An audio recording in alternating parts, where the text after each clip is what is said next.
Bien, nous allons à présent réaliser la case de fermeture. Alors pour réaliser en fait cette case de fermeture, s'agissant d'un élément graphique assez petit, je vous propose de zoomer assez conséquemment pour être confortable. Alors, par quoi commençons-nous? Eh bien, on va prendre l'outil rectangle, et puis avec l'outil rectangle, on va tracer ici donc un premier rectangle vertical, et on va indiquer qu'il mesure 4 pixels de large par 20 pixels de haut. Comme je souhaite que ce rectangle possède des angles arrondis, eh bien ici je vais indiquer la valeur 2 pixels, donc je vais avoir un arc de cercle ici de 2 pixels, puis un autre, donc ça me fait un demi-cercle de 4 pixels. Voilà, c'est pour ça que j'ai des beaux angles arrondis.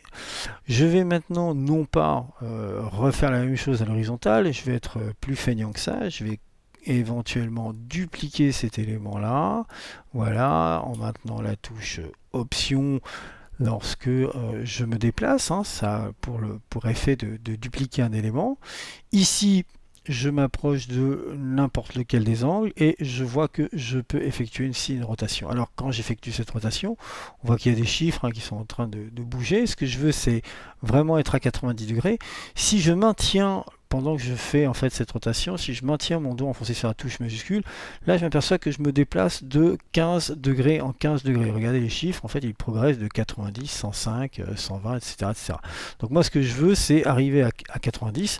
Je lâche d'abord donc ma souris ou le trackpad et seulement après les touches de mon clavier. Voilà, donc ces deux éléments-là, je les sélectionne.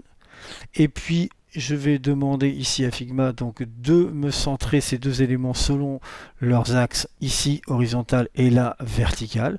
Et donc là, j'ai mes deux éléments qui sont correctement donc superposés l'un à l'autre. Ce que je vais faire, c'est que je vais profiter de l'occasion pour ici également fusionner ces deux éléments. Donc en fait, si je me rends sur ce petit symbole, mais plus précisément sur la petite flèche qui est là, j'ai donc des opérateurs booléens. Donc dans Illustrator, c'est les fameux Pathfinder. Donc si je dis ici union donc de la sélection, bah voilà, donc maintenant ce ne sont plus deux rectangles donc superposés l'un à l'autre, mais vraiment en fait maintenant une seule et unique forme vectorielle. Donc je n'ai plus qu'à maintenant tourner ici cette forme vectorielle en maintenant la touche majuscule enfoncée, voilà. Et donc là, j'ai bien ma case de fermeture. Alors cette case de fermeture, on va lui donc attribuer la couleur marron que nous utilisons dans ce projet. Et c'est cette couleur-ci, c'est-à-dire la 8D613A. Voilà, et il s'agira de la case de fermeture de mon projet. On va pouvoir passer maintenant à la réalisation donc des slides, puis par la suite du slider. Allons-y.